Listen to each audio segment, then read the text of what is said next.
Hey, what's going on guys, and welcome to the video. Today's vehicle is a 2006 Pontiac Pursuit with 153,000 kilometers on it. It's got some super dirty carpets and seats, so let's take a look around. Alright, so as you can see, this Pontiac has a nice layer of dirt on it from front to back. The wheels and tires are gross and covered in brake dust. The headlights are super hazy and need to be polished. And then we've also got a dirty engine bay to deal with that looks like it hasn't been cleaned for years. Now moving inside, and this is where the disaster is, as this vehicle has the absolute worst seats that I've ever seen. They're so dirty and soiled, it's hard to tell what color they're supposed to be. But aside from that, the carpets are almost as bad, as there's all kinds of stains around the vehicle.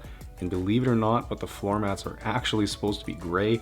But just before we jump into making this 15-year-old car look new again, take a second and subscribe to the channel and make sure you've got the bell on so you don't miss out on any future videos like this one. Alright, well, I'm excited to get started on this car and completely transform it. So sit back, relax, and enjoy.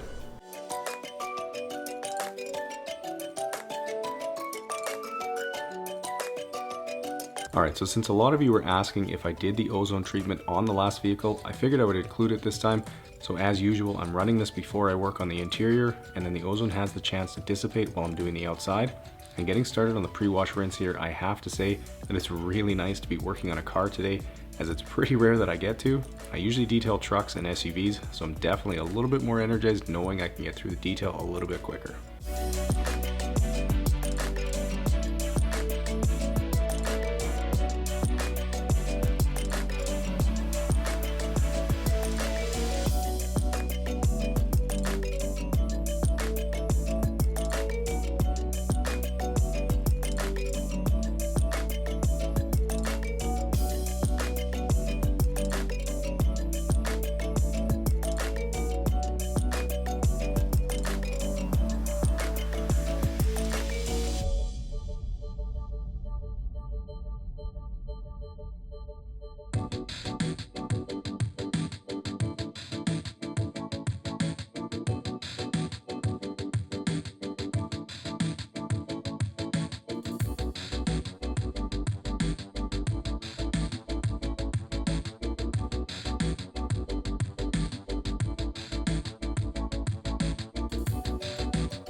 Now as I spray off the wheels and tires here, I figured I would answer a question I've seen a few times recently, and that's what is tire blooming?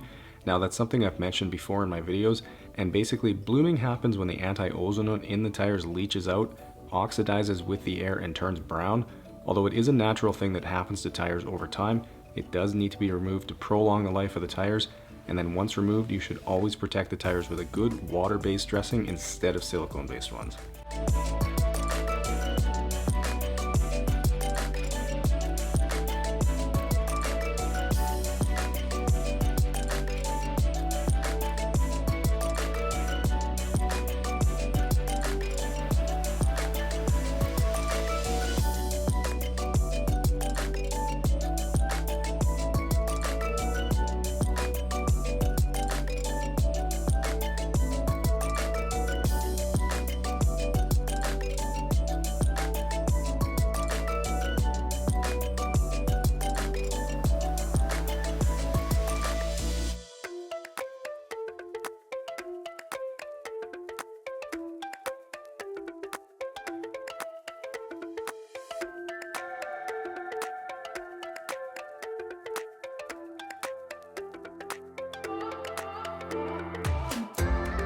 Now with the underside of the car sprayed off really well, I'll turn to the door jambs, and as always I'm making sure to spray at a steep angle, and I'm being very careful with the wand, and as you'll see, there isn't even a single drop that went inside the vehicle.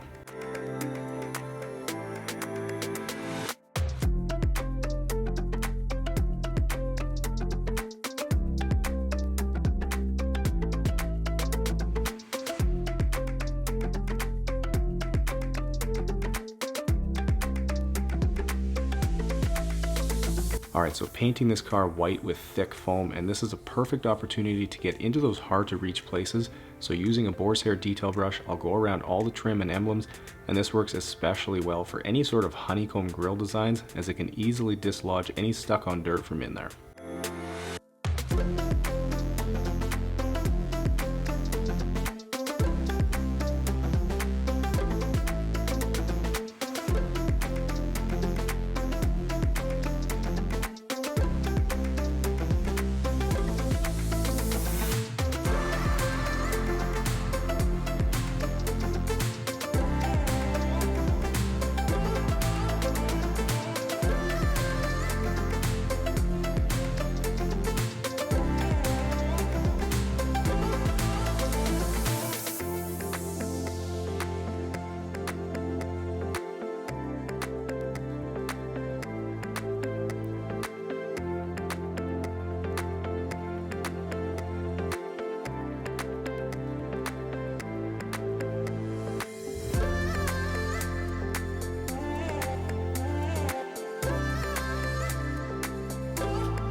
Alright, so it's time now to tackle this dirty engine bay, and the first step here is to get the entire engine bay covered in some degreaser, and then I'll let that sit for a minute or two to give it a chance to break down the dirt and gunk.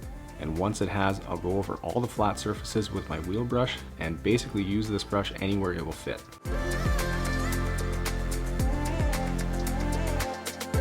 Now I'm using my smaller Speedmaster brush to get down into all the tighter areas, and like I mentioned in the last video, these brushes also work great for wheels with tight clearances around the brakes. So if you're curious, I've got the link to them in the description for you. And then once I'm done with this brush, I'll go around with a detail brush to get anywhere that I haven't gotten with the other two brushes.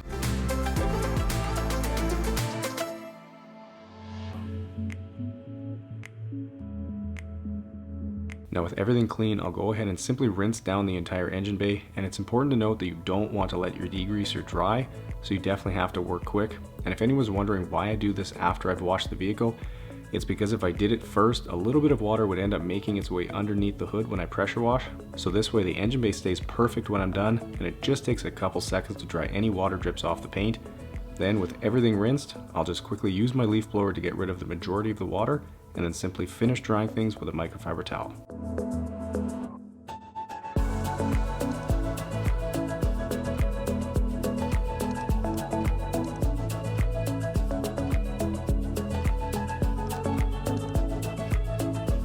With everything dry, I'm using some CarPro Pearl this time for all the black plastics and hoses to dress them and really make this engine bay pop.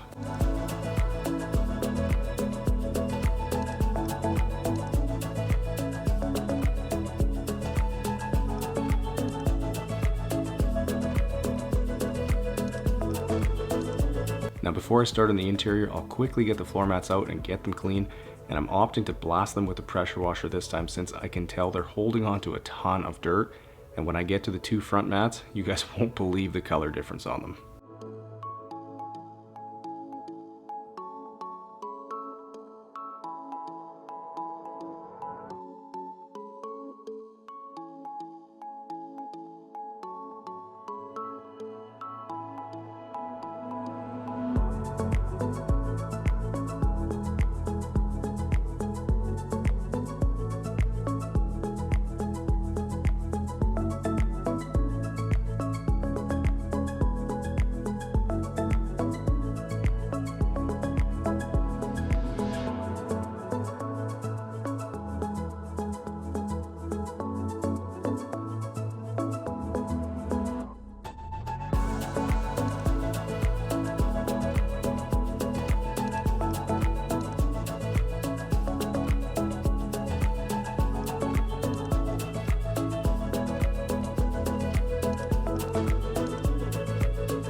Alright, so given this is a small car and I couldn't possibly clean up to my standards with the seats still in the car, I'm quickly removing them, and if anyone is curious, I always disconnect the battery before doing this so I don't run into any issues with the airbag system, as that can cause problems in some vehicles.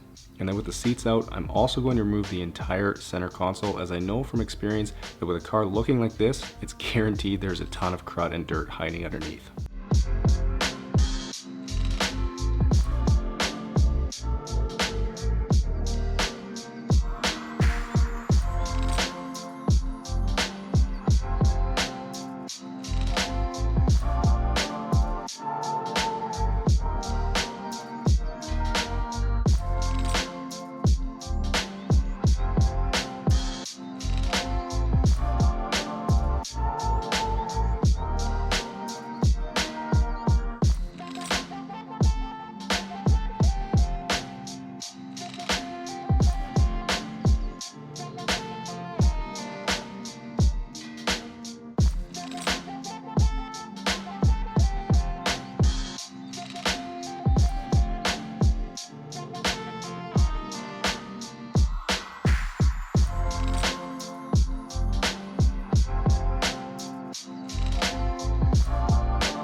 Now with the vehicle clean enough to be inside, I'll use my ultra soft detail brush to agitate around the more sensitive plastics before switching over to the boar's hair brush for around the doors and center console area.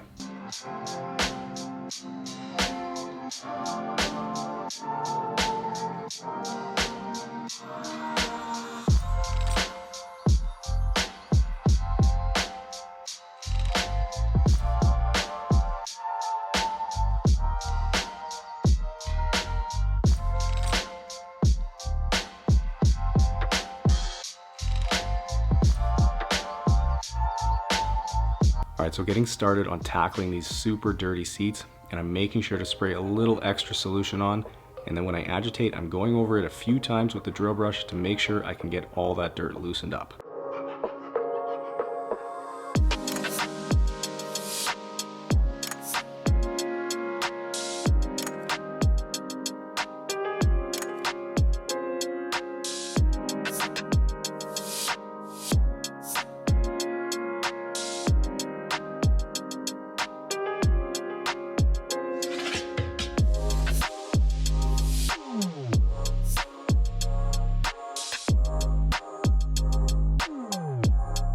Now as the seats aren't perfectly clean yet, I'm going ahead and repeating the entire process, and this isn't usually something I need to do, but with the seats this dirty, I honestly would have been shocked if they came clean after just a few passes with the extractor.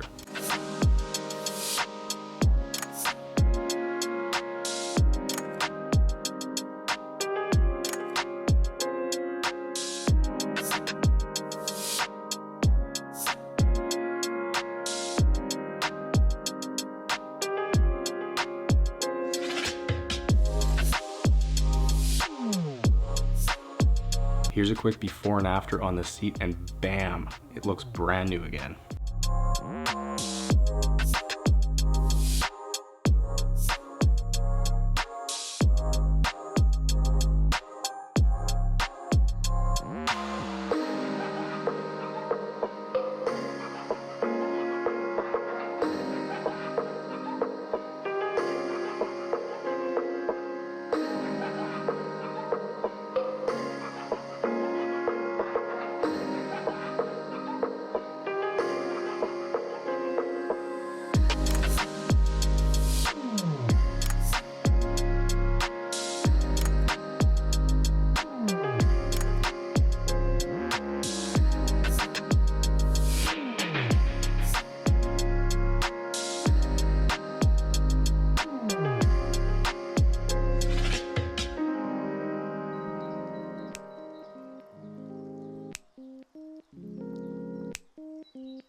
Moving over to the passenger seat, and if any of you are curious as to what I'm using for the carpet solution, drill brush, or extractor, I've got nearly every product and tool that I use listed in the description for you, and as you can see, this combo I use works incredibly well and can revive even the dirtiest seats.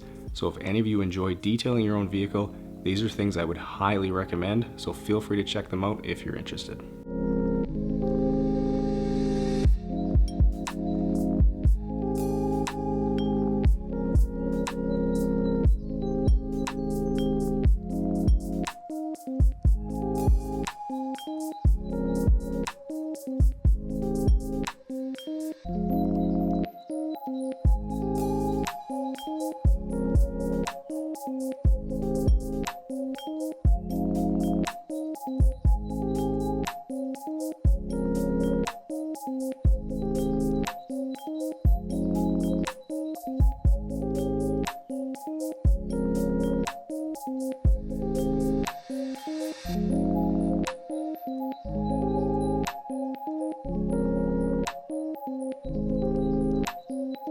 Now for those of you who enjoy seeing dirty things get cleaned, don't forget about the second channel, the Detail Geek 2, as I've got lots of extracting, pressure washing, and other full detail videos over there, including the garage cleanup vid from the super muddy truck from a few weeks ago.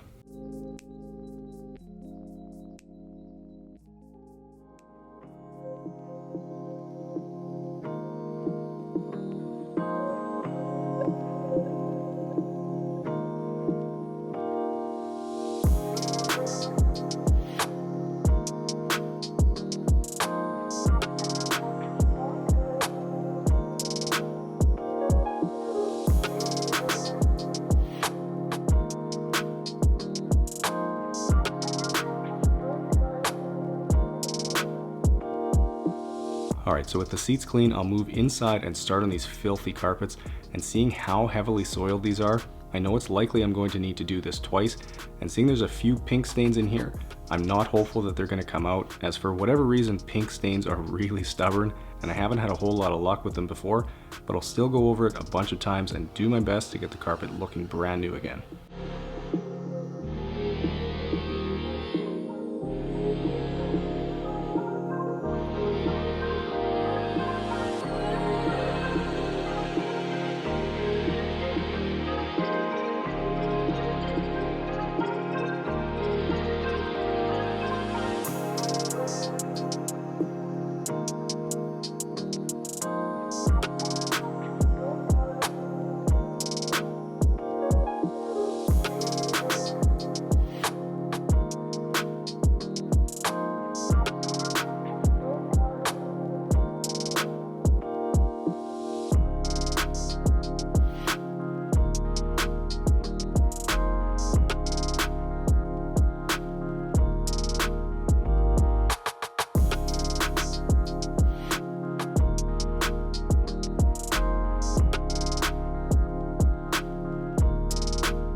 Now moving up to the driver's footwell, and you guys can see that the carpet floor mat did its job well, and the carpet underneath it looks brand new, but along the edges it's super dirty, so I'll still do the entire area.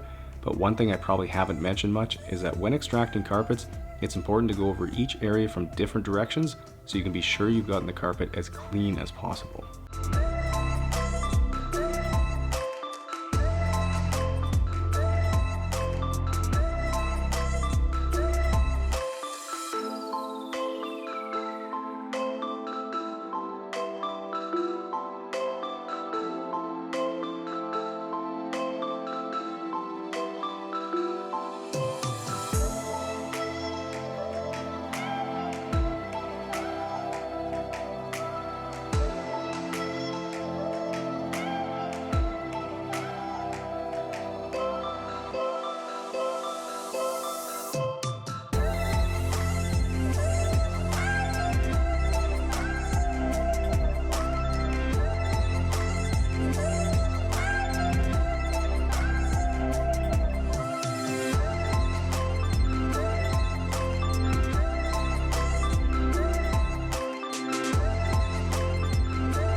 Here's all the dirty, nasty water sucked out of this car, and this is definitely one of the dirtier pours that I've had. Gross.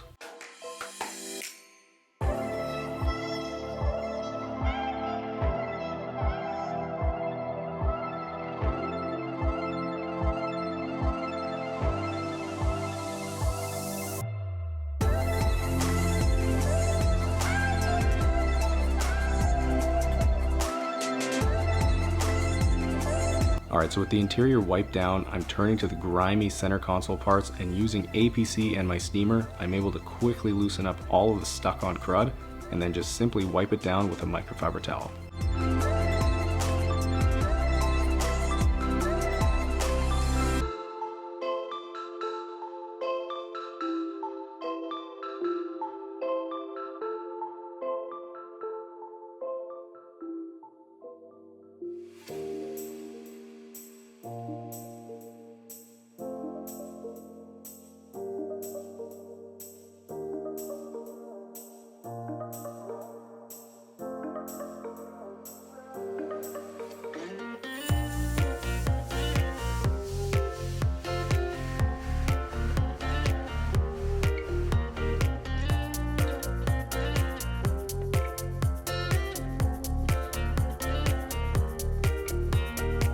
Now for any of you wondering what steamer I'm using, it's McCulloch MC1375 and is one of my favorite things to use as it's so incredibly versatile. You can basically use this to clean almost the entire interior of a vehicle or even the floors in your house, as it comes with a mop attachment. So if any of you are in the market for a high quality steamer, be sure to check out the link in the description. You really can't go wrong with this unit.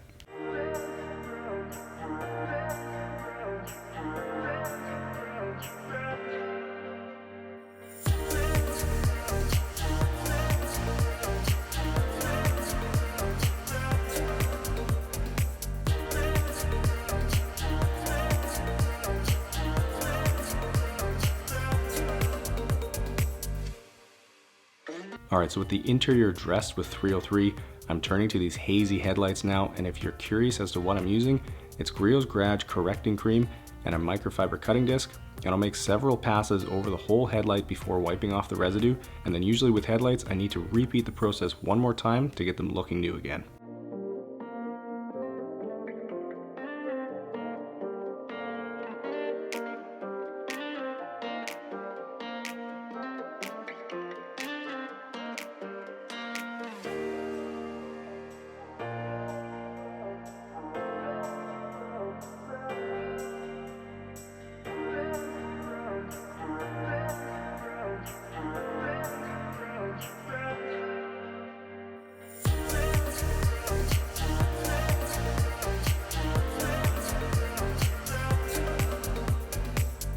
Alright, so to boost the gloss on this Pursuit, I'm using my Meguiar's Mirror Glaze Sealant, and not only will this add a ton of depth back to the paint, it's going to keep it protected and looking shiny for about 6 months.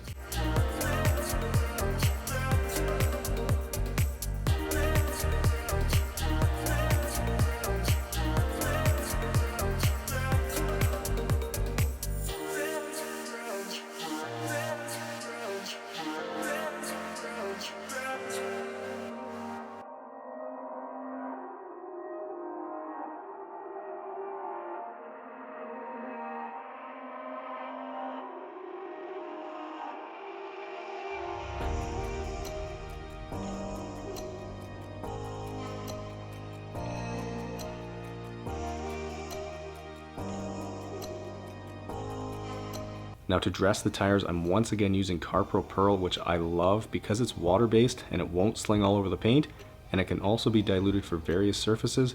And with the detail done now, I'm doing another ozone treatment for the owner's protection.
Alright guys, and 10 hours later, I've got this Pontiac Pursuit looking super pretty again. If you guys enjoyed the video, make sure you smash that thumbs up button and subscribe to the channel if you haven't yet. Enjoy the guitar outro, and I'll see you guys in the next one.